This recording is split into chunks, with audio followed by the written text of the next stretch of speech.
Welcome to the High Ground Podcast. I'm Stevie W. And I'm Callum. And we're doing, if the volume and the audio doesn't sound right, it's we're in lockdown as we do this, a second lockdown. And so we're in separate locations. So, The Mandalorian. Yeah. The Mandalorian. Chapter 10, The Passenger. Thoughts? Yeah. It was filler, but it was harmless filler. I thought it was nice to see Dave Filoni again. Oh, he's brilliant.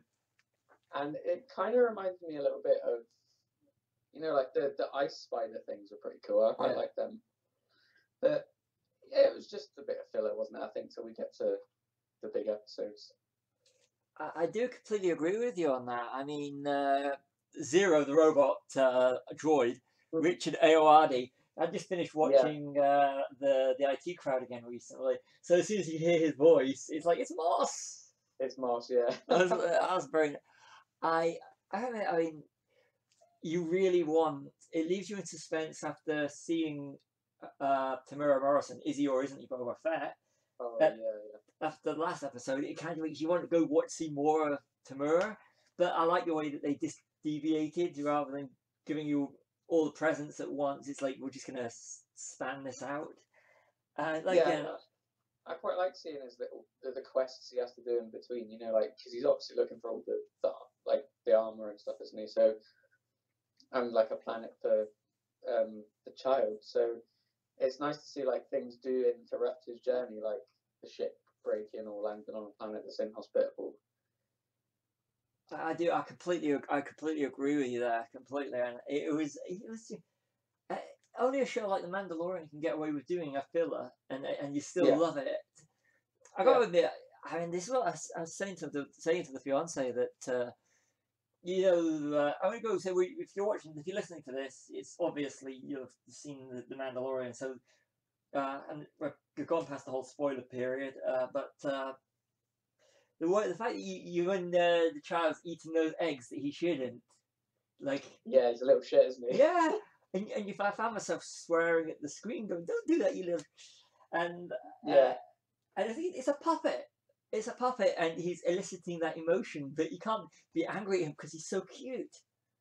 Yeah, the puppet work on him. Like I was saying to my fiance, she was sort of watching along, and she was saying, "Oh, is he all computery?"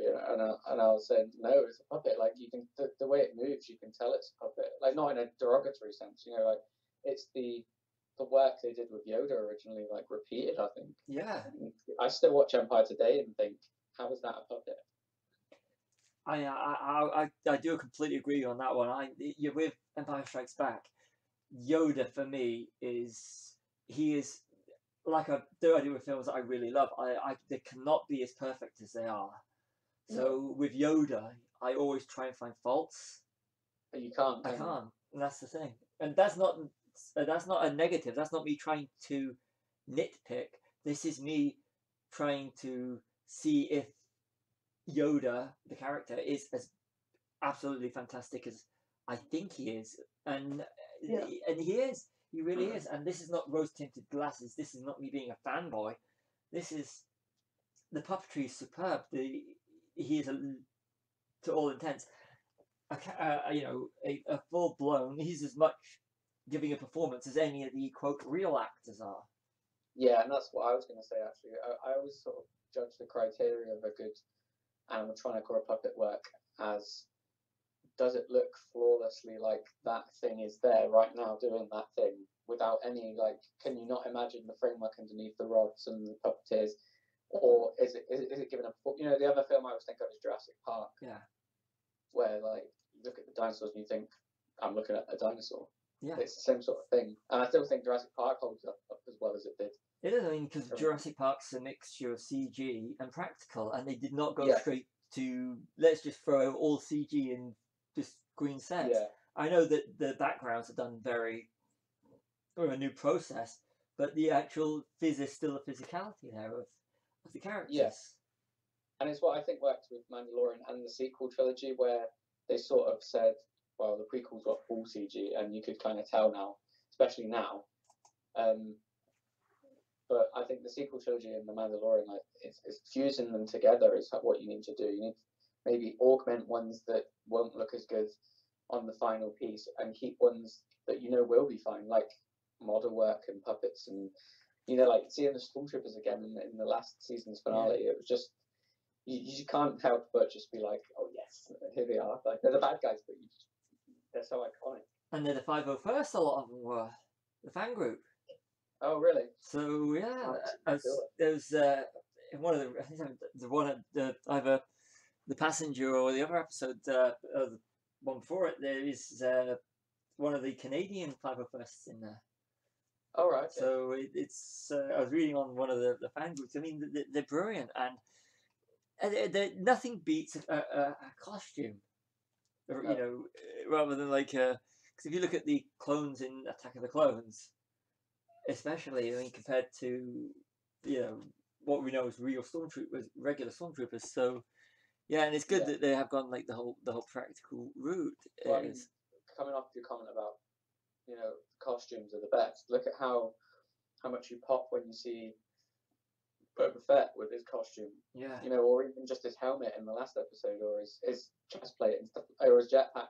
Even when you see the Mandalorian himself, and it reminds you of Boba Fett because they have the same sort of uniform, well, not uniform, but outfit and that. Yeah. And every time, like, I'm so glad he does keep the helmet on most of the time.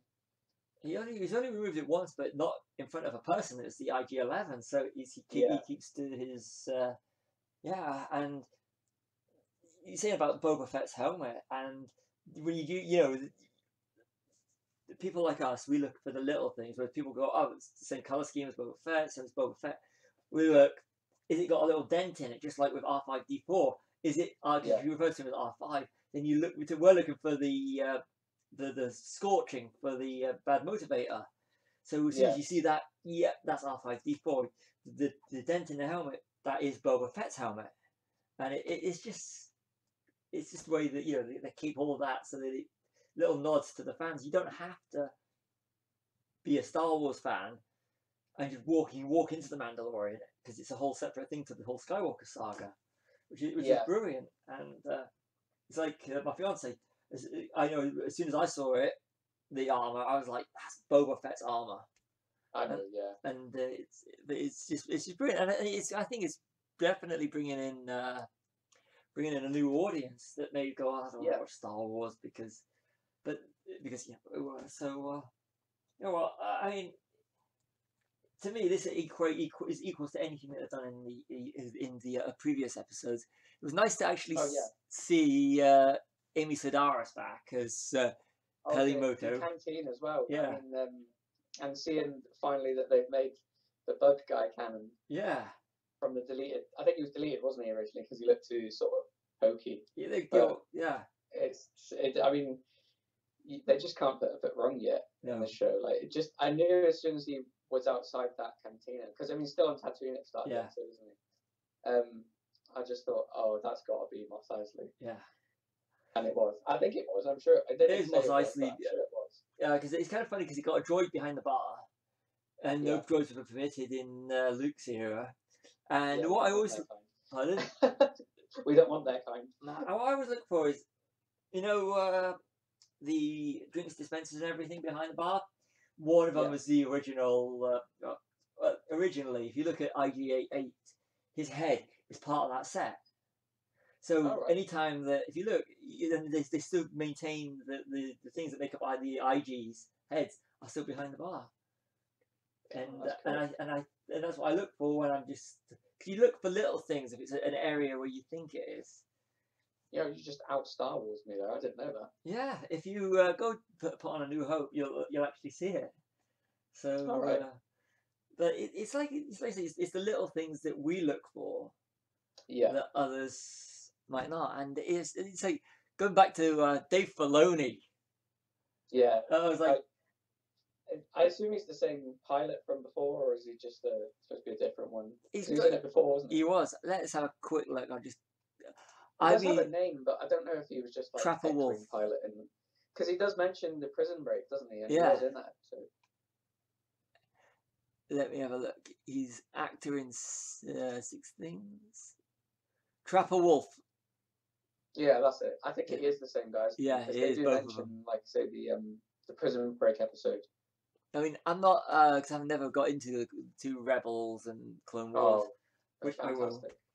But the fact that I mean, if you watch him on Gallery, to Yeah, me, if he hadn't been into anime doing animation, he would have been possibly the greatest, one of the best film lecturers you'll ever meet because he knows his stuff, and I could literally watch Dave Filoni and listen to Dave Filoni all day. I just think he's yeah. brilliant. I He is. love the story about how he got the job on Clone Wars, where George Lucas phoned him up, or someone phoned him up representing Lucasfilm, and he basically said like, "Oh, this is a joke, isn't it? Like a prank," and hung up. Yeah. But you would think that's George Lucas or someone from Lucasfilm. Of course Phoned you you. would, Yeah. Yeah.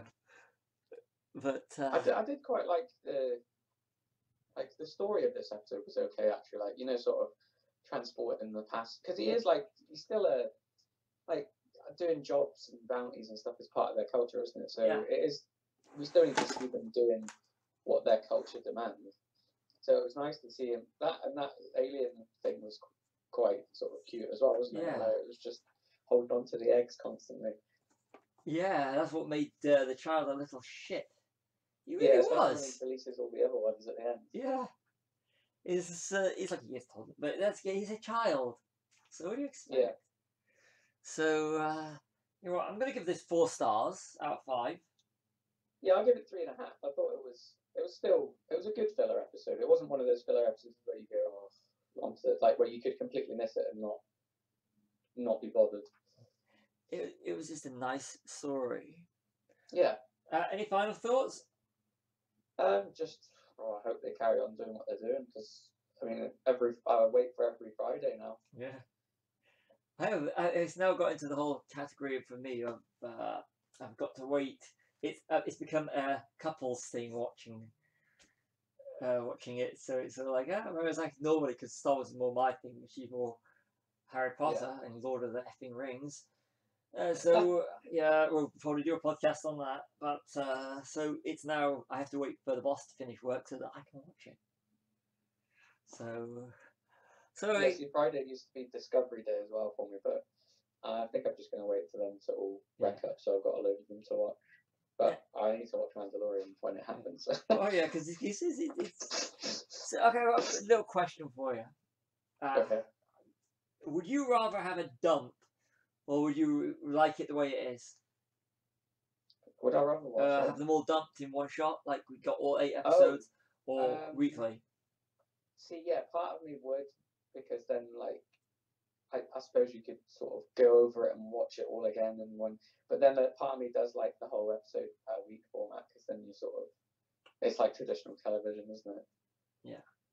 I mean, I'm so used to Netflix just sort of giving you, or Amazon giving you the whole series at once, aren't they? So I actually prefer the weekly because it gives you something to look forward to. Because it's like with the Truth Seekers and Umbrella Academy season 2. Because when you got it all there, you just literally go, oh well, we'll watch one a day. Before you know it, you've just binge watched the season in 2 days.